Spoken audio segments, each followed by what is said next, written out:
questioning oneself, one's parents, one's lecturers, one's society, and one's worldviews.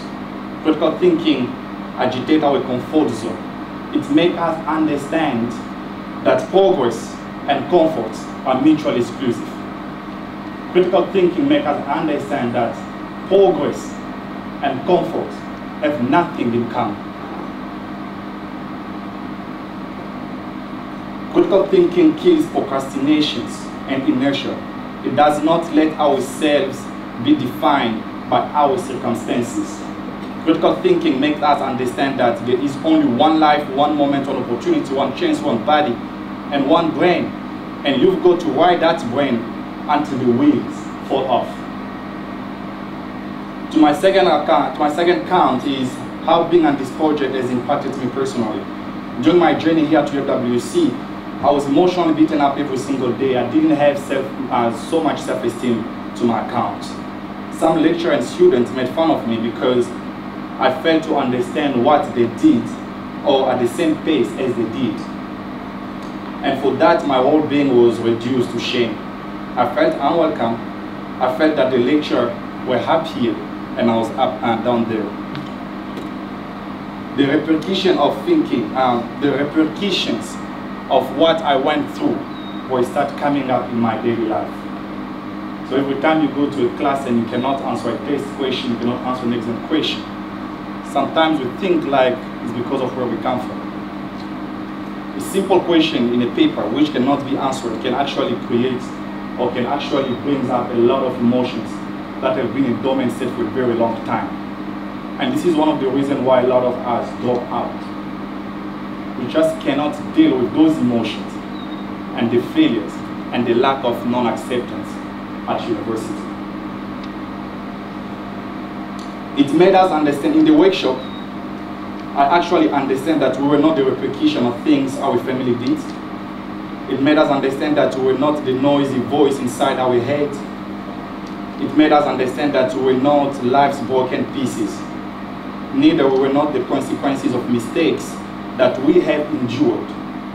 The workshop made us understand that other events that have conjugated the pain inside us has absolutely nothing to do with our brain. It made us understand that we were not broken spirits crushed by the unattained dream that we have left behind. It made us understand that we were not the color of our eyes, we were not the color of our skin, we were not our race, and we should not let ourselves be defined by the color of our skin. It made us realize that we are not our English accents, even though I'm not South African, and my accent is kind of French. But in the workshop, you actually understand that it doesn't matter how you speak. It doesn't matter where you come from. It doesn't matter how you look like. What actually matters is what you are saying about yourself. Are you going to let society create you? Or are you going to create yourself to make society a better place to be? So, I'm going to tell you a small story about the different types of birds that we have in this world. There are three types of birds. The first one is the eagles. The second, the buzzards. And the last one are turkeys. Eagles, being high altitude birds, push some birds to think that they are arrogant and pompous. But that's not true. The truth is that eagles are regal, majestic, and proud. There's a natural majesticness to an eagle. And on the other side, you find another kind of birds called buzzards. The inferiority complex of buzzards leads them to step on other so that they can find elevation. But the worst kind of birds is a Thanksgiving meal, a turkey. So a turkey has got wings, but they cannot even fly. All they do is pretend, show off, portray themselves to be something they are truly not. So I'm coming to the UWC administrators, and I'm asking you one question. What kind of birds do you want UWC students to be? My last point is how this project could be expanded to benefit more undergraduates. Let us look at the future and that this project has been implemented. The benefit will be that more UW students will go out there and really do amazing work to solve some of the world and to solve some of the world's most promising problem or pressing problems, because they will be equipped with the necessary tools for critical thinking. And there is a saying that says, what we think, we become. However, in the present moment, there are many students out there who are absolutely unaware of critical thinking. And many others are going through similar hardship as I did. To these audiences, critical thinking might be the only intellectual pathogen cure. It is my conviction that exposing students to critical thinking will not only equip them with mental capabilities to solve problems and express their creativity, but more importantly, it will transform them into healthy, intellectual, social beings. We know what kind of resistance or discomfort may derive from other faculties or departments or lectures, as Prof. Ben has mentioned that, or the students to the implementation of critical thinking. However, it is my belief that this resistance or discomfort is due to the fear of our own imperfections. As Socrates said, the only true wisdom is knowing that you know nothing. For all the amazing achievements UWC has had or has been lucky to share with us, a lot of it has shaped us more than our churches, tradition, cultures, and families. Even if sometimes we get judged by the depth of our bad ideas instead of by the depth of our good ideas. Even if sometimes our work is often measured in half steps, and even if sometimes we do just the exam or the test just to get 50% and pass, but there are potentially hundreds of thousands of human beings who are going to complete the undergrad here at UWC, and whose fate in large part depends on the choices UWC administrators make, and the ideas, the persistence, and willingness to engage the future. But UWC will miserably fail if the administrators fail to expand critical thinking to benefit more undergraduates. While we are playing around and lowering our stake and our standard, other universities are going big. While will UWC be able to engage the future, then it needs to start now and get ready to play its game with an injection of critical thinking in the undergrad curriculum. It is my view that critical thinking should be the first subject an undergrad student should be exposed to before any other subjects. Extending critical thinking to the undergraduate program will add tremendous value to UWC. Imagine that you can teach, or we can start teaching only 2 hours on how to run an experiment, how to ask questions, to make UWC students bold enough to be able to interact with the lecturers during the class, how to teach especially the black child who has never experienced reading bedtime stories, how to read. Most of us came from a family where we couldn't even afford a bread or breakfast in the morning, so we never knew even how to read a book. And when you come to UWC, where you have these so huge big libraries, and you don't even know how to start searching for a specific book, you don't even know how to read, you don't know how to comment that book, you don't even know how to summarize the book, because our parents have never read a book for us.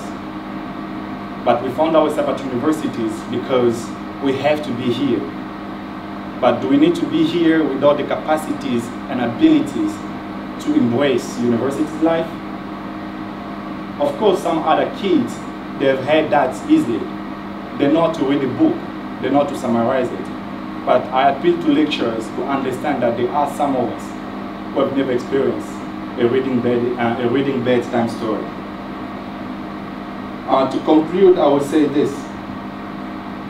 We can actually mention how and so many ways of implementing critical thinking, as both DC and both Ben have said.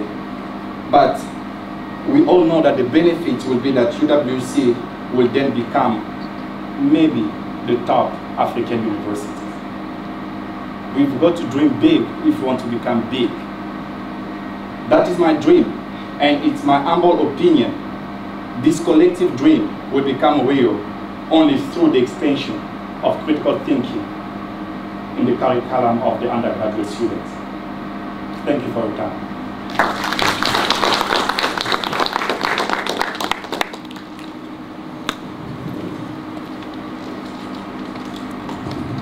Thank you, Ben. Just before the DVC takes over, I just want to thank all of the team, Project Y. The workshop organized that Ben found so moving was done by Nadia Mason, and I thank you in her absence. But I would also like to thank the DVC for the opportunity and support to enable us to engage just with 12 students. And I wish it could be 1,200. I wish it could be 12,000. In fact, I wish it could be 23,000. We have some very precious stories in these books. You've heard Ben's story. There are other similar stories here which relate directly to what Prof. Ben was saying. We need, UWC is way bigger than the intellectual project and the academic project. Thank you very much for your very honest accounts, and don't worry, that is why we at university. There should be space for differing opinions, and we should be comfortable having those different opinions. So thank you very much, both of you, for your accounts. Maybe just for those that don't know, what we've done with this University Capacity Development Grant was to be very strategic about the kind of projects that we ask funding for from DHET. So, for example, since critical thinking is one of the in the charter of our new charter of graduate attributes, it's that important that it's actually part of some of the funding that we receive, and we're allocating funding in the areas where we think it will make the most impact. So I'm really listening very carefully. I like your idea around, because we are working on towards something called a grounding model, and what should be almost like UWC 101, but I know you stole the UWC 101 for FYE soon, so we'll have to think of another thing. But it's about the grounding model. What are the kinds of things that, irrespective of whether you're a science student, whether you're a law student, whether you're in community and health sciences, that we should all be exposed to it. And I do have a bit of funding, and it can also fit in with the whole renewal of the curriculum and transformation. So the transformation of the curriculum is not only about decolonization, but also about those things that would be most important here for us. So I think the world is there. I would just like to have some, like, your practical suggestion.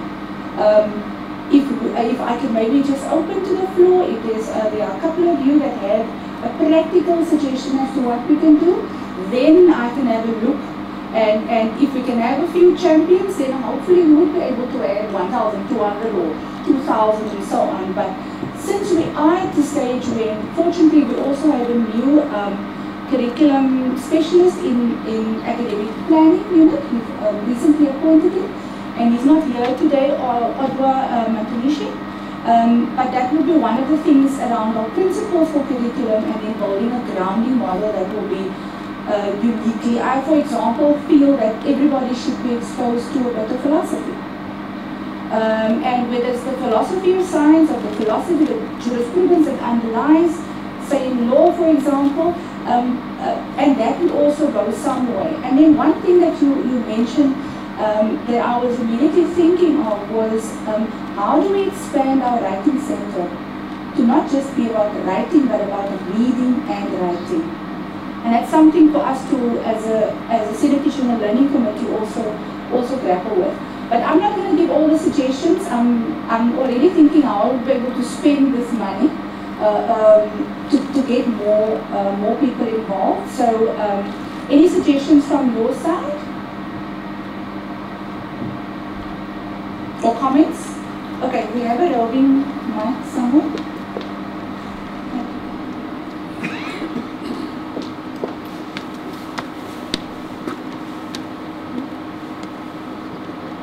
I'm just going to contribute and say that I think a lot of the commentary was made about feelings being challenged in the context of critical thinking. And I think a lot of the problem there is that some people are not able to discern when their thinking and pattern of thinking is being challenged and when they themselves are being challenged. So I would say possibly we need to consider small courses in making people aware of what personal and emotional intelligence is so that they can develop personal skills to develop discernment when their thinking is being critically challenged and when they are being critically challenged, which will make the whole process substantially easier.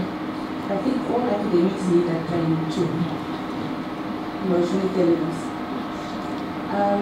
Any other? Thank you. Just jot down your thought, please, Campbell, so you can write that. Any other? Okay. Dr. Mary? Hi, I think one of the key things is how do we engage with the reading, and I'm from the library, so the role that the library can play, and certainly I'd like to see something in terms of the role the library plays in reading and writing, but more so towards how do we develop critical thinking as a holistic approach. Okay, any suggestions? Yeah, we do have information literacies and all that, but we could get together and provide an extensive program. I think we need to think around a program that all students be part of, but the library be part of the teaching and learning and more extensive in terms of collaborating or partnering with academics. Okay, I just want to mention in the multimodal project with pedagogies and literacies project, they use the reading clubs quite effectively. So maybe we should think of a UWC reading club, especially for, like you said, we take for granted that some students wouldn't have had background reading, and how do you approach it? So it's maybe just something that we should expand. Prof. Rodo? Thank you, Chair. I think as with everything else, with lots of other things, we need to look for opportunities within the current curriculum, you know, and in the current learning and teaching activities, so that it's not an add-on, because some of the curricula are quite full, and there are opportunities, I'm sure, and innovative ways in which we can integrate this into the curriculum.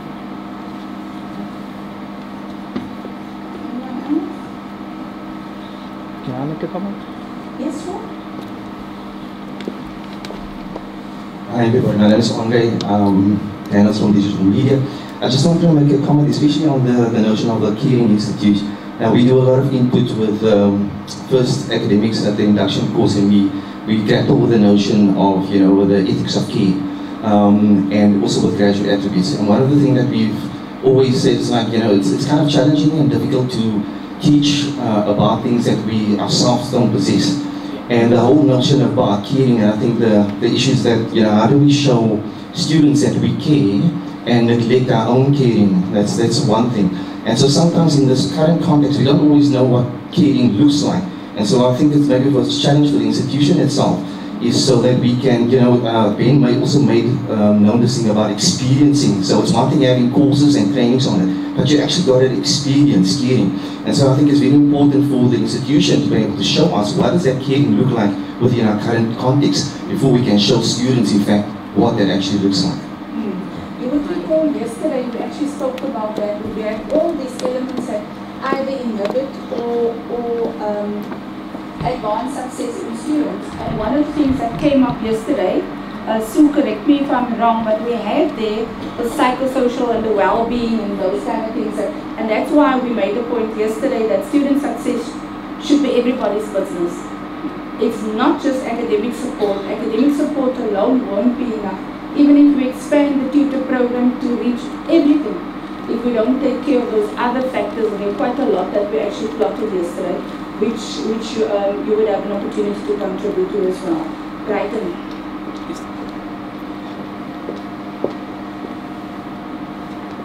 Prof, I think he made a point which I was going to actually follow on, because while Prof. Kazi was talking, I was just jotting down some, as Noah said, I was just thinking about this duty of care issue. How do we come up with this scope and focus of care? I mean, its breadth, its reach? It's a value actually that we as have at this institution, because we do have a thing that says on him, what? On. You know, that we are caring. I mean, we say that about ourselves. And I think what we need to do is to ensure that, you know, there is this course that is being done, which is, I think, towards professionalization of teaching and learning. I'm thinking that maybe it must be made compulsory that every lecturer must do that. You know, because there are just a few of us who have done that. And in that, I think we must package this duty of care. What does it mean when we talk about caring for the student? I was chatting with a new lecturer yesterday, and I was actually impressed that that lecturer was asking me about how do I take care of students with disabilities? Because when it comes to the issue of saying there are scripts which have come from that unit when students have written, it's too late. What have I been doing from the word go? I mean, I wasn't even aware that in my class I do have a student with disability. And what I said to Azure is, you are a caring teacher.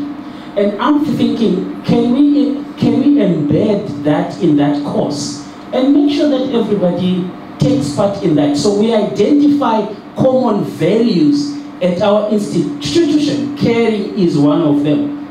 And it actually cascades down to the issue of the library, ensuring that our students have a reading culture. And some years ago, from resident side, we were actually thinking of kind of encouraging this culture of reading, because there is no way that somebody can be an effective student without reading. And some of these do not have a culture of reading. And if we can link that with the duty of care, it's kind of intentionally encouraging that. If we build it into towards teaching and learning and identify common values, it will be excellent.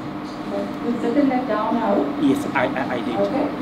Any last comments?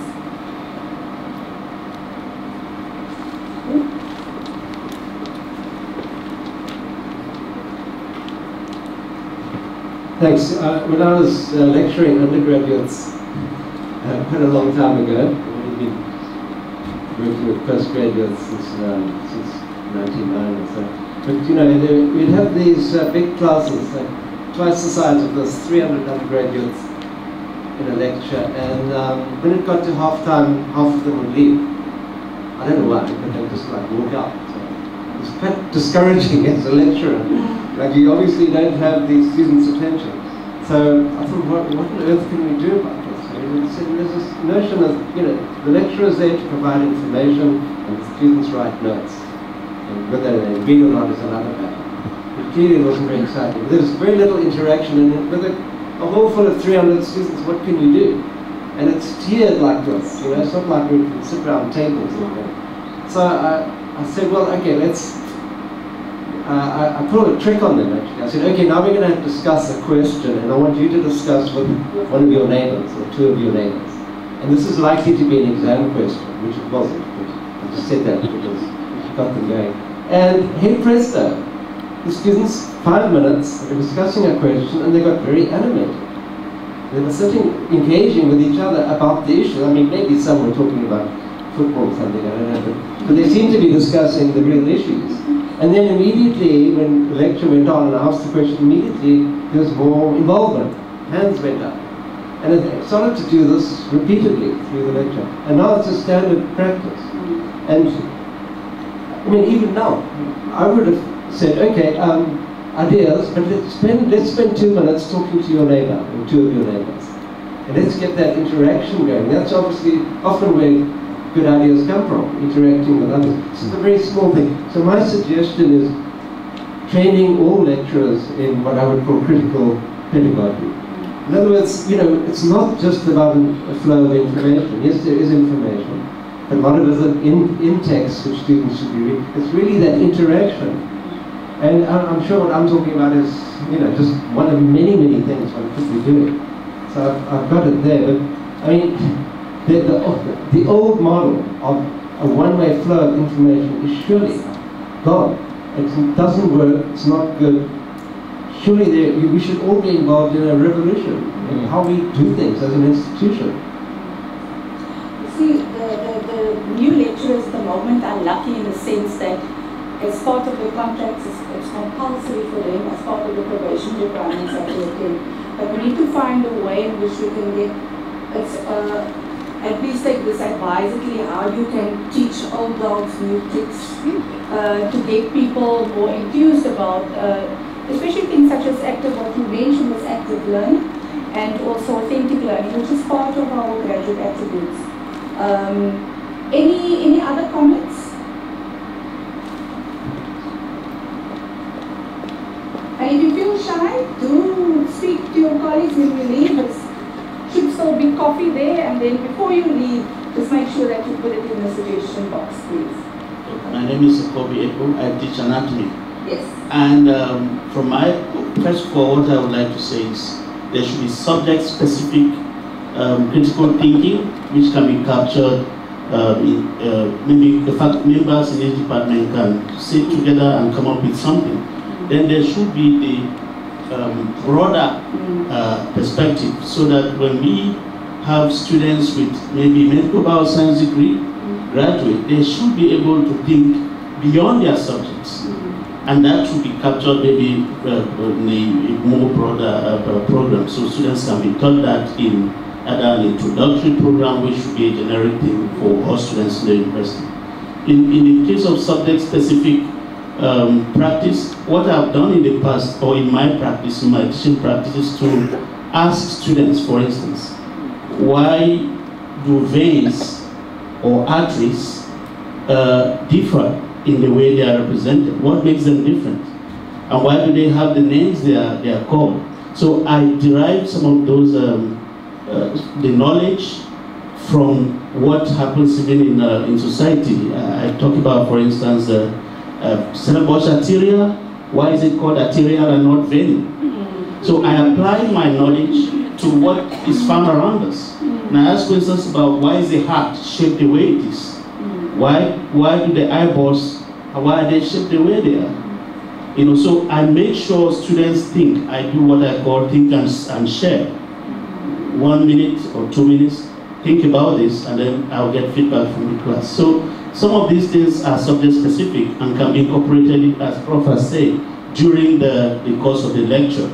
But there should be maybe a way of integrating that in the different modules. Okay. And you've jotted that down? Yeah, I'm going to be doing that. Okay. I want to ask you a question. This is my first year at UWC, and one thing I miss is not necessarily an academic lecture series, which I'm thinking of, but the kind of vibrancy on campus where you could go during lunchtime and go and listen to anything. I find the campus very dead in that. And how can you give me ideas, even just to get people to academic, because quite a mission. How do we get UWC students and staff out of apathy? Because it's not like people don't have ideas or thoughts or anything like that. And I do know about workload and so on, I understand that fully. But how do we make it a vibrant intellectual space where we could have a short input on topical issues, whether it's political, whether it's, and where people would come willingly and not out of compliance. So just think of ways for me, please, because that could be another way of actually getting people to think critically about the world around them and not only in relation to their own discipline. Okay? Right there? And then Robbie? I remember some years ago, Professor Brian O'Connor once asked me that very question when we had a problem with some, I think it was xenophobic issues and all that. I think something had happened. And he said, then I was in student development and support. And so he asked me this question. He said, what do you think we can